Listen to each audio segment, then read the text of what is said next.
Welcome to Sports Talk Radio from Play by Play Camp in Washington, D.C. I'm Zach, and I'm here with Jake. Caden. Dylan. And today we're going to talk about the NBA contenders for the future season coming up ahead. So, Caden, what are your thoughts about the new season? Well, I think the Wizards, feel like they're gonna have a better chance, this year than last year. They got some rookies that maybe are able to, help the team.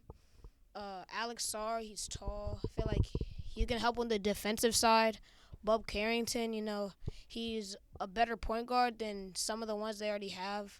I feel like Jordan Poole, he's going to stay as, their primary point guard, but I think Bob Carrington is going to help out. Jake, what are your thoughts about this? In my opinion, I think a dark horse team that's been kind of underrated these past few years, ever since 2021, is the Milwaukee Bucks. I think Dame having now a second year with the team is going to really help him get used to everything.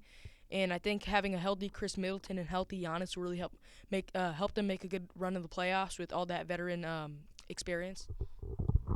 I personally think that the Lakers are going to be a good team this year. They're not going to be playing. They're going to actually make the playoffs as a certified 5 seed. I think they're going to do really good this season. Well, for what I believe is, for the Celtics, yeah, they're like the front runners, but in their conference playoffs, a lot of those matchups, the other teams had a lot of injuries.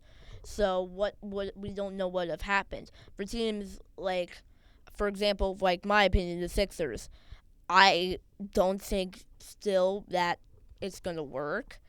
You have Embiid, who's a glorified choker, and also, Maxi's good, but I don't think it can carry this team over the hump. At most, they're going to go to a conference final for the first time in, 7 years. It looks like we have a question. Hey guys, happy to call in. So great points. I gotta contest that Sixers point though. Obviously we know Embiid's history. I know it's not good. I know they haven't been great in the playoffs. But you add another star in Paul George, and I know there are injury concerns, but he just played over 70 games last year. You can't really ask for much more than that. So I think the Sixers could be much, much improved this year. I think drafting Jared McCain was the right fit, and I just think the Sixers could be improved in an East that, yes, is getting better, but I think the Sixers maybe improve the most out of any team in the NBA this offseason. Well, I understand that. Paul George also has a bit of a history, and as much as it looks like the Sixers are going to be dominant, it feels like the Celtics are still there in their shadow, so I don't even know if they're going to win the division. Also, the Knicks are there, who are proving to maybe improve after last year. But the East it feels up for grab, but on paper, it's not. Same thing with the West, really. Teams like the Thunder, I feel like, might have a better chance of making the finals with all their talent and free agency signings. But I don't know how it will work. So I guess we'll have to see. I feel like the Sixers, they have some troubles with bigs. Joel Embiid, he's basically their only star big.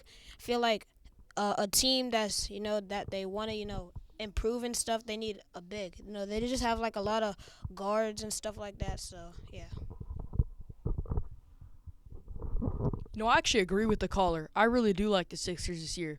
The only thing I feel like they didn't do great is losing B-ball Paul Reed. I really liked him as a backup center, especially when Embiid's hurt. He had a great tenure when Embiid was hurt last year. But I really like the McCain pick. I think he's an immediate impact type of player. He has great shooting ability. I think Maxi's going to improve. He's only getting better. And I think Paul George in a new environment, kind of having more confidence this year, is going to have a great year and is really going to complement Embiid and Maxi in a great way.